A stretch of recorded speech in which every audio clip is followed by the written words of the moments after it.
के YouTube channel में आपका स्वागत है। हम बातचीत कर रहे हैं प्राचीन भारत के इतिहास, जिसमें हमने देखा सिंधु घाटी सभ्यता। सिंधु घाटी सभ्यता में हमने स्थलों के बारे में बातचीत की है। अब हम उसके आगे बातचीत करेंगे सिंधु घाटी सभ्यता की विशेषताएं। तो सिंधु घाटी सभ्यता की विशेषताओं के अंतर्गत हम देखेंगे राजनीतिक, सामाजिक, आर्थिक व्यवस्थाएं कैसी प्रचलित थी आपकी सिंधु घाटी सभ्यता में। तो पहला पॉइंट है सिंधु घाटी की विशेषताएं। सिंधु घाटी सभ्यता की सिंधु घाटी की विशेषताएं। सभ्यता सिंधु घाटी सभ्यता की विशेषताएं, जिसमें से पहला पॉइंट है हमारा राजनीतिक। हम संगठन की बातचीत करेंगे। राजनीतिक संगठन। सिंधु घाटी सभ्यता लगभग 20 लाख वर्ग किलोमीटर में फैला था। हमने देखा 20 लाख वर्ग किलोमीटर में ये सभ्यता आपकी फैली थी, और लगभग हम बातचीत करेंगे 600 वर्षों तक। 600 वर्षों तक, लगभग 600 वर्षों तक, या हम कह सकते हैं 600 से 800 वर्षों के बीच तक यह सभ्यता विद्यमान थी। तो अगर इतनी बड़ी सभ्यता अगर आपकी विद्यमान है, तो यहां कोई ना कोई संगठन या कोई ना कोई केंद्र इसका रहा होगा। तो हम देखेंगे यहां पर कई इतिहासकार मानते हैं कि अलग अलग आपके वर्ग का इसमें विशेष योगदान रहा है। तो हम देखेंगे कुछ इतिहासकार आपका इनको मानते हैं। जैसे एक इतिहासकार का नाम है डॉक्टर R.S. शर्मा। तो डॉक्टर R.S. शर्मा के अनुसार, डॉक्टर R.S. शर्मा के अनुसार अगर हम देखेंगे तो ये जो आपकी सभ्यता थी, इसमें सिंधु घाटी सभ्यता के लोगों का सबसे जो अधिक ध्यान था, डॉक्टर R.S. शर्मा कहते हैं कि जो सिंधु घाटी सभ्यता के लोग थे, उनका अगर सबसे अधिक ध्यान देखा जाए किधर था, तो उनका था व्यापार और वाणिज्य पर फोकस था। सिंधु घाटी सभ्यता का जो वहां के लोग थे, तो उनका मुख्य फोकस कहां था? व्यापार और वाणिज्य पर। तो यहीं से अनुमान लगाया जा सकता है कि इस सभ्यता पर जो संपन्न वर्ग रहा है, संपन्न वर्ग, हम वणिक वर्ग के हाथों में कह सकते हैं। वणिक वर्ग मतलब जो आपके व्यापार करने वाले लोग हैं, उन्हीं को हमने कहा वणिक वर्ग। तो संपन्न वर्ग वणिक वर्ग का रहा है। तो राजनीतिक संगठन में हमने देखा कि सिंधु घाटी सभ्यता में जो आपका केंद्र था, यानी जो महत्वपूर्ण वर्ग था, हम वणिक वर्ग को मान सकते हैं। एक आपके इतिहासकार हैं जिनका नाम है डॉक्टर R.S. शर्मा। इन्होंने कहा कि सभ्यता के जो लोग हैं, वो उनका जो ध्यान था वो व्यापार और वाणिज्य की तरफ था। इसीलिए उन्होंने कह दिया कि इसके जो मुख्य वर्ग हैं वो वणिक वर्ग हैं। कई अन्य इतिहासकार अलग अलग मत इसके देते हैं। कुछ इतिहासकार पुरोहित वर्ग का भी मानते हैं। कुछ इतिहासकार पुरोहित वर्ग भी इसमें मानते हैं।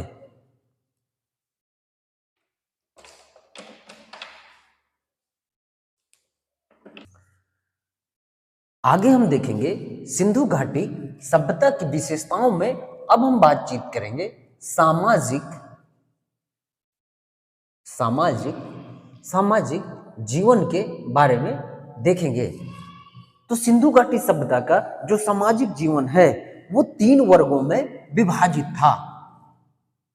3 वर्गों में विभाजित 3 वर्गों में विभाजित था। जो पहला वर्ग है आपका वो है विशिष्ट वर्ग। पहला है विशिष्ट वर्ग। पहला वर्ग है आपका विशिष्ट वर्ग जो नगर में बसे हुए थे। नगर में बसने वालों को क्या कहा गया? विशिष्ट वर्ग कहा गया। और ऐसे नगर जो दुर्ग से जुड़े हुए हैं, नगर में बसने वाले जो दुर्ग से जुड़े हुए हैं। तो अगले हमने देखा विशिष्ट वर्ग में क्या है कि ऐसे व्यक्ति जो नगर में बसे हुए हैं लेकिन उनका जुड़ाव कहां से है? दुर्ग से है। दूसरा हम देखेंगे खुशहाल वर्ग। दूसरा है आपका खुशहाल वर्ग। ये भी कौन लोग हैं? ये लोग हैं जो मध्यम वर्ग की मध्यम वर्ग के लोगों को कहा गया खुशहाल वर्ग। तीसरा कहा गया, तीसरा जो है आपका वो अपेक्षाकृत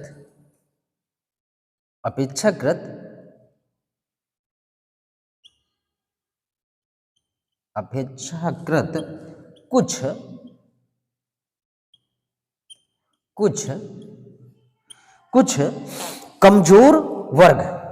अपेक्षाकृत कुछ कमजोर वर्ग जो नगर से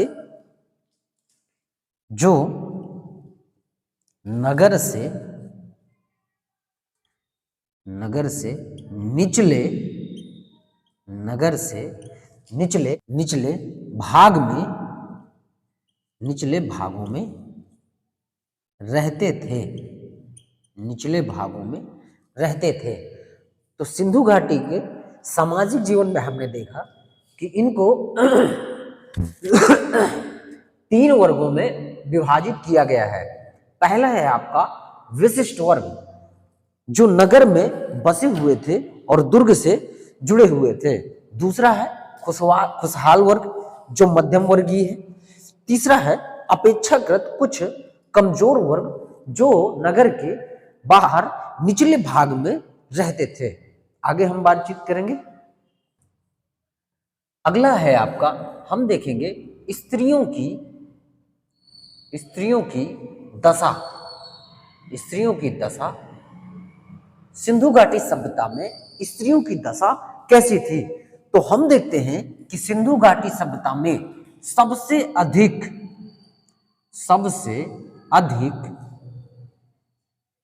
नारी मृण मूर्तियां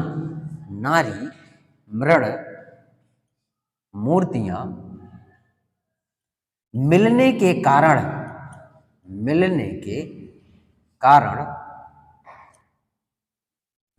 सैंधव समाज को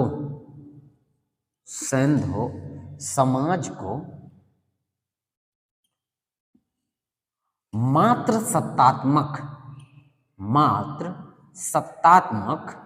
माना गया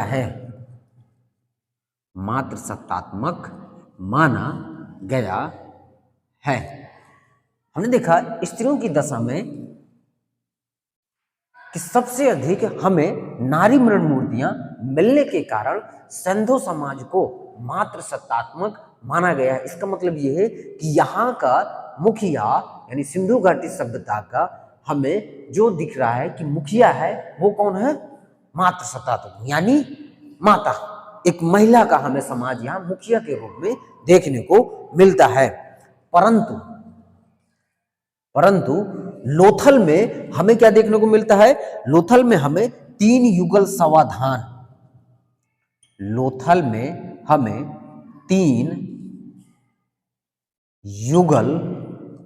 समाधान देखने को मिलते हैं। लोथल में हमें 3 युगल समाधान तथा कालीबंगा से, कालीबंगा, कालीबंगा से आपका युगल समाधान देखने को, युगल समाधान देखने को मिलता है।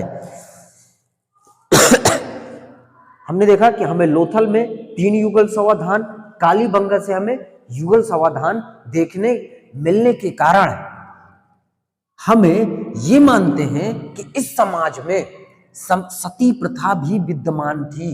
हम देखेंगे कि समाज में उस समय के समाज में हमें सती प्रथा का प्रचलन अनुमान के रूप में लगाते हैं, अनुमान के रूप में लगाते हैं। हमने देखा स्त्रियों की दशा में कि जो सबसे अधिक नारी मृण मूर्तियां मिलने के कारण हम सेंधो समाज को मात्र सत्तात्मक मानते हैं, परंतु लोथल में 3 युगल समाधान तथा कालीबंगा से युगल समाधान मिलने के कारण हम एक अनुमान यह भी लगाते हैं कि ऐसा हो सकता है अनुमान के आधार पर कि समाज में सती प्रथा का भी प्रचलन रहा हो। ये सिर्फ देखिए अनुमान के आधार पर हो सकता है, पूरी तरह से हम इसको प्रारूप में नहीं मान सकते जब तक कुछ अन्य साक्ष्य हमें नहीं प्राप्त होते हैं। इसके आगे हम बातचीत करेंगे। अगला हम बातचीत करेंगे सिंधु घाटी सभ्यता के आर्थिक जीवन के बारे में, आर्थिक जीवन के बारे में। तो सेंधो समाज का या सेंधो सभ्यता का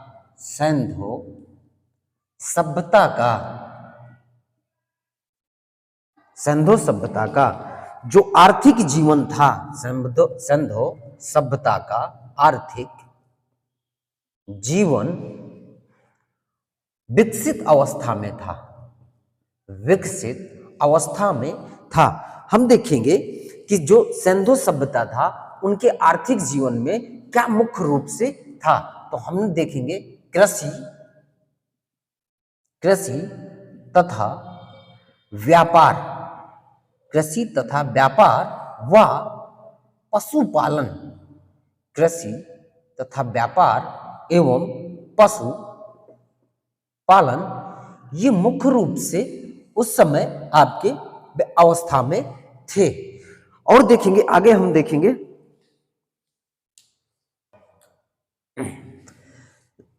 हड़प्पाई लोग आर्थिक जीवन में। हम आगे देखेंगे कि हड़प्पाई लोग जो सिंधु घाटी सभ्यता के लोग थे या हड़प्पा सभ्यता के लोग थे, खेती के लिए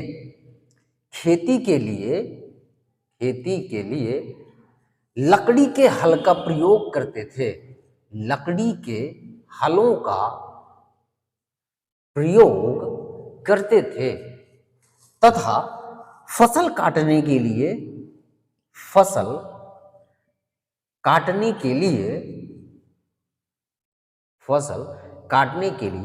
पत्थर से बने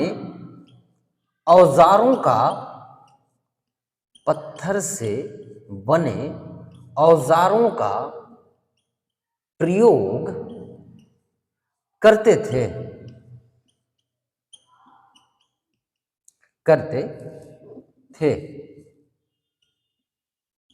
तो हमने देखा आर्थिक जीवन में कि जो सिंधु घाटी सभ्यता के लोग थे उनका जो आर्थिक जीवन था वो बहुत ही विकसित अवस्था में था और उनके जो मुख्य कार्य थे वो थे आपके कृषि, व्यापार तथा पशुपालन। और वो शायद खेती के लिए लकड़ी के हलों का प्रयोग करते थे, फसल काटने के लिए पत्थर से बने औजारों का प्रयोग करते थे। आगे हम देखेंगे कि मोहनजोदड़ो, हम साक्ष्य के रूप में अगर देखें तो हम देखेंगे कि मोहनजोदड़ो जोधड़ो एवं एवं कालीबंगा से एवं कालीबंगा से मिट्टी के बने मिट्टी के बने मिट्टी के बने हल मिट्टी के बने हल खिलौनों के रूप में खिलौनों के रूप में खिलौनों के रूप में प्राप्त हुए हैं। जैसे हमने बात की पिछली बात की कि शायद यहां सिंधु घाटी सभ्यता के लोग खेत को जोतने के लिए यानी लकड़ी के हलों का प्रयोग करते थे तथा फसल को काटने के लिए वो पत्थर के औजारों का प्रयोग करते थे। तो हमने देखा कि हमें साक्ष्य के रूप में मोहनजोदड़ो तथा कालीबंगा से मिट्टी के बने हल खिलौनों के रूप में प्राप्त होते हैं। आगे हम बातचीत करेंगे। चलो आगे हम देखेंगे जो सिंधु घाटी सभ्यता के लोग थे उनको लगभग 9 फसलें का ज्ञान था। 9 फसलों की जानकारी थी या उन्हें ज्ञान था, जिसमें आपके हैं गेहूं, जौ, कपास, तरबूज, मटर आदि फसलें थीं। तो हमने देखा कि सिंधु घाटी सभ्यता के लोगों को 9 फसलों का ज्ञान था, जिसमें गेहूं, जौ, कपास, तरबूज, मटर आदि। सिंधु घाटी सभ्यता में कपास की अधिक खेती होने के कारण कपास की अधिक एवं उन्नत किस्म मिलती थी और जिससे यूनानी लोग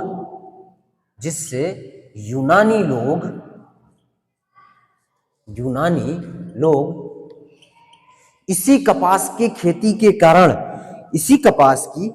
के कारण इनको सिंडन कहने लगे। यूनानी लोग कपास की खेती के कारण सिंधु घाटी सभ्यता के लोगों को सिंडन शब्द से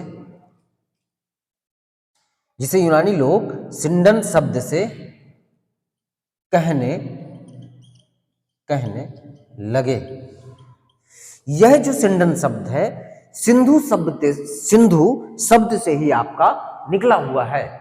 तो हमने देखा आर्थिक जीवन में कि इनको 9 फसलों का ज्ञान था, जिसमें गेहूं, जौ, कपास, तरबूज, मटर आदि हमें देखने को मिलता है। कपास की अधिक और एवं उन्नत किस्म के कारण यूनानी लोग सिंधु घाटी सभ्यता को सिंडन नाम से पुकारने लगे। सिंडन नाम ये सिंधु शब्द से ही निकला हुआ है। आज की क्लास में यहीं तक, इसके आगे हम बातचीत करेंगे अगले वीडियो में। धन्यवाद।